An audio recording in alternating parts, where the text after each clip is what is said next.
ओफो माँ जी, कितनी गर्मी हो रही है, मेरे से तो यहाँ पर बैठा भी नहीं जा रहा। आप इतनी शांत कैसे हैं? अरे बहू, मुझे भी बहुत गर्मी लग रही है, पर मैंने सोचा तू यहाँ पर बैठी है तो तेरे साथ बैठ जाऊं। अकेले कमरे में मन कहाँ लगता है। तो फिर माँ जी एसी के कमरे में ही चलते हैं, आप मेरे कमरे में आ जाइए। क्या आप अकेले के लिए एसी चलाएंगी? 2 जगह बिल बढ़ेगा, वैसे भी तो वो ऑफिस गए हैं। ठीक है बहू, चल। दोनों सास बहू एसी के कमरे में चली जाती हैं और बैठकर बातें करने लगती हैं। अरे वाह, पैसे होने के बड़े फायदे हैं। कम से कम इतनी गर्मी में हमने एसी तो लगवाया है, और एसी में तो मजा आ जाता है, गर्मी का एहसास ही नहीं होता। हाँ माँ जी, ये बात तो है। माँ जी, ताश के पत्ते खेलें? हाँ हाँ बहू, खेलते हैं, क्यों नहीं। आरोही बेड पर ही खड़े होकर वॉल रैक से ताश के पत्ते निकालती है कि उसकी और उसकी नंद की फोटो फ्रेम गिरकर हाथ में आ जाती है। शुक्र है मैंने बचा लिया, वरना इतना प्यारा फ्रेम टूट जाता। इसमें दीदी और मैं कितने अच्छे लग रहे हैं ना। माँ जी जरा देखिए तो, शादी से पहले नंद जी ने मुझे फर्स्ट एनिवर्सरी पर गिफ्ट किया था। अरे हाँ बहू, मुझे याद है, तुम दोनों इसमें कितने अच्छे लग रहे हो। हाँ माँ जी, आपको याद है जब मेरा शादी के बाद वाली गर्मी में आइसक्रीम खाने का मन था और आइसक्रीम वाला गली में आया था? मैं पैसे लेकर जब तक गई वो भाग गया, और फिर दीदी ने क्या किया? आनंदी बिना चप्पल पहने कड़ी धूप में घर से बाहर निकल जाती है और आखिरकार आइसक्रीम वाले को रोक अपनी भाभी के लिए आइसक्रीम ले आती है। शुक्र है भाभी, मैंने आइसक्रीम वाले को पकड़ लिया। पता है 2 गली छोड़कर चला गया था, और मैं उसे जाने कैसे दे सकती थी? आपका इतना मंज था। चलिए आइसक्रीम खा लीजिए। अरे दीदी, मेरे लिए इतनी धूप में आइसक्रीम वाले के पास भागकर जाने की क्या जरूरत थी? मैं फिर कभी खा लेती। अरे ऐसे कैसे भाभी, आपका मन कर रहा है इसलिए मैं ले आई। अच्छा ठीक है, तो हम दोनों साथ में खाएंगे। सिर्फ मैं नहीं, क्योंकि आपने भी बहुत मेहनत की है इसे लाने में। तभी दोनों नंद भाभी एक साथ बड़े प्यार से आइसक्रीम खाती हैं और निर्मला उनकी नजर उतारती है। थु थु थु थु थु, नजर ना लगे तुम दोनों नंद भाभी की जोड़ी को। नंद भाभी एक साथ प्यार से रहती थी। शाम को शिवाय आता है तो आरोही की सैंडल टूट जाने पर वो एक नई सैंडल लेकर आता है। आनंदी को भी सैंडल पसंद आ जाती है। वाह भैया, ये तो बहुत अच्छी सैंडल है, और ये वही ब्रांडेड सैंडल है जो मेरा कब से पहनने का मन था, लेकिन ज्यादा पैसे नहीं होने की वजह से मैंने बोला ही नहीं। भाभी आपको पसंद है ऐसी? हाँ आनंदी, पर मैं अब ये तुम्हें गिफ्ट कर रही हूँ। नहीं भाभी, ये आपकी सैंडल है, आपने भैया से मंगवाया, मैं कैसे ले सकती हूँ? देखो, तुम्हारे और मेरे बीच कोई तेरा मेरा तो है नहीं। हम दोनों का पैर का और ड्रेस का एक ही जैसा साइज है, और तुम और मैं अलग नहीं है, बहन जैसे हैं, इसलिए बड़ी बहन समझकर रख लो। मेरे पास तो एक्स्ट्रा है, मैं वो भी पहन लूंगी। थैंक यू भाभी, आप बहुत अच्छे हैं, मेरी हर विश पूरी करती हैं। हाँ भाभी जो हूँ। अरे ओ नंद भाभी की जोड़ी। भैया को तो कोई पूछता ही नहीं है। भैया कितनी मेहनत से बिना कुछ पूछे एकदम परफेक्ट सैंडल लेकर आए हैं। Oh thank you. मैं वो लम्हा भूल नहीं सकती माँ जी। दीदी ने शादी से पहले मेरे साथ कितना अच्छा वक्त बिताया है। मुझे भी काफी समय हो गया है उनसे मिले हुए। मैं उनसे मिलने जाऊंगी। देख बहू, मेरा भी उससे मिलने का मन है, लेकिन इतनी गर्मी में मैं बाहर जाऊंगी नहीं, तो तू उसे अपने साथ ले आना। जी माँ जी, मैं कल ही उनसे मिलने जाऊंगी, पहले फोन कर लेते हैं।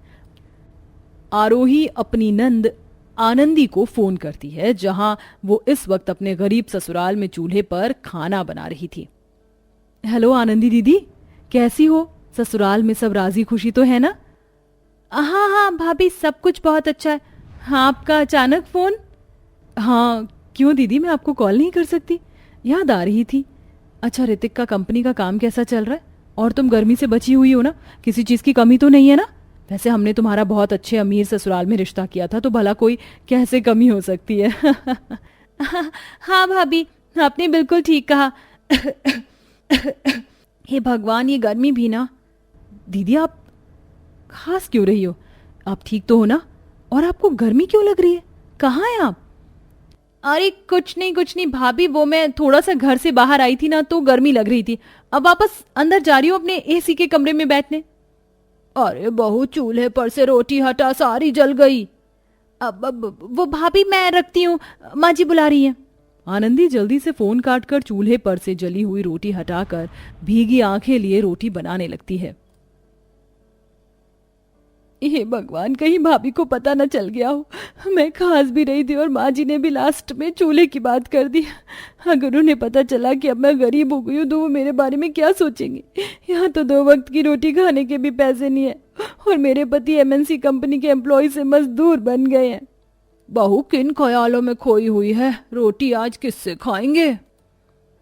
माँ जी, हरी मिर्च और लहसुन की चटनी ही है।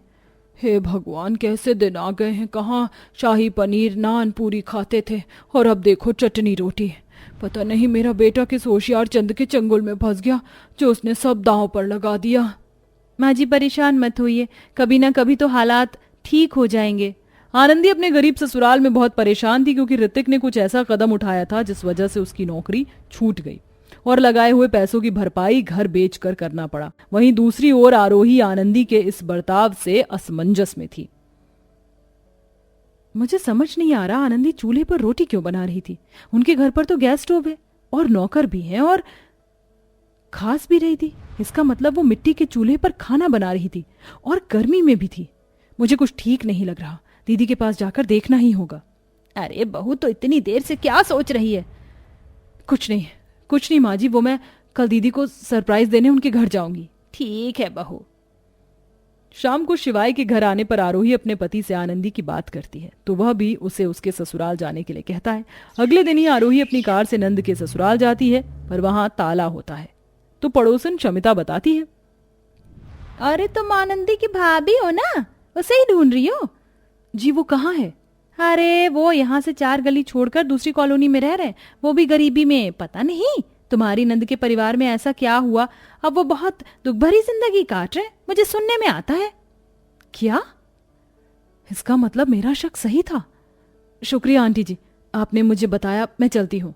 आरोही शमिता के कहे मुताबिक 4 गली छोड़कर उस गली में अपनी नंद को ढूंढती है। आसपास के लोगों से पूछकर वो वहां तक पहुंच जाती है और दूर से छुपकर खिड़की से देखती है कि नंद का परिवार गरीबी में कैसे मरे हुए पंखे में अपना जीवन व्यतीत कर रहा है। मुझे माफ कर दीजिए, आप दोनों मेरी वजह से परेशान हैं। ना तो मैं एक कूलर खरीद सकता हूँ और ना आपको ढंग से खाना खिला सकता। आज तो घर में कुछ भी नहीं है। ऋतिक जी, आप परेशान मत होइए, मुझे नौकरानी का काम मिल गया है। कल से मैं वहां लग जाऊंगी तो हमारे पैसों की दिक्कत खत्म हो जाएगी और मैं कूलर भी ले आऊंगी। हे भगवान, इतनी गर्मी में बिना खाए तो सबकी हालत और खराब हो जाएगी। मुझे कुछ ऐसा करना होगा जिससे सांप भी मर जाए और लाठी भी ना टूटे। आरोही वहां से कार में बैठकर वापस चली जाती है और कुछ देर बाद बड़े से बैग में 5 स्टार होटल का खाना और कूलर लाती है। दीदी, माँ जी नमस्ते। और ऋतिक जी कैसे हैं आप? भाभी, आप यहाँ कैसे? जी आप, वो मैं मतलब हम सब ठीक है। आपको किसने बताया कि हम अब यहाँ पर रह रहे हैं? वो काफी समय से आपसे मिली नहीं थी। मैं आपके पहले वाले घर पर गई तो मुझे पड़ोसी ने बताया कि अब आप यहाँ रह रहे हो, इसलिए मैं यहाँ आ गई। मैं घर के लिए थोड़ा सा खाना खरीदा था और हमने 2 कूलर लिए थे दीदी, तो मैंने सोचा हम 2 कूलर का क्या करेंगे, इसलिए 1 कूलर आपके पास लेकर आ गई। ये लीजिए। बेटा, तुम नाराज नहीं हो? मतलब अब हम गरीब हो गए हैं, तुम्हारी नंद इस हालत में है तो तुम्हें अच्छा नहीं लग रहा होगा और हमने बताया भी नहीं। माँ जी, आप सब इतनी टेंशन क्यों ले रहे हैं? अगर आपने घर शिफ्ट किया है तो जरूर कोई ना कोई बात होगी और मैं ये भी अच्छे से जानती हूँ कि आप दीदी को यहाँ परेशान नहीं होने दे रहे होंगे, तो मैं नाराज क्यों हूँ? मैं अपनी दीदी को जानती हूँ। पर भाभी, ये कूलर। अरे इसकी टेंशन मत लीजिए आप, मुझे बहुत देर से भूख लग रही है, खाना नहीं खाया। आइए ना, सब बैठकर खाना खाते हैं। हाँ हाँ हाँ, आप आइए। तभी ऋतिक कूलर चला देता है। इसके बाद सब ठंडी हवा में बैठकर काफी समय बाद पेट भरकर खाना खाते हैं। ये देख आरोही को तसल्ली होती है। भाभी, वो मैं कह रहा था, मैं जिस जगह काम करता हूँ उसकी नौकरी अच्छी नहीं है। अगर आपकी निगाह में कोई अच्छी जॉब हो तो बता दीजिए, मैं वहां पर कर लूंगा।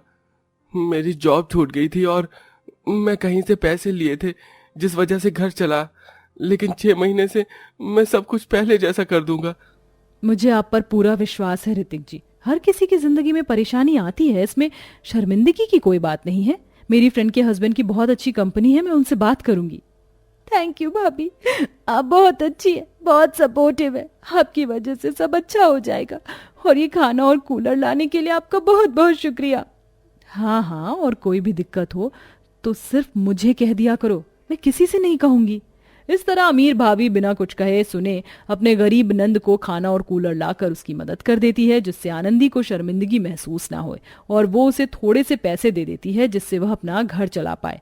साथ ही उसके पति की नौकरी लगवा देती है, जहां 6-7 महीने में काम करके ऋतिक रेंट का फ्लैट खरीदकर उसकी नंद को पहले की तरह खुश रखने लगता है।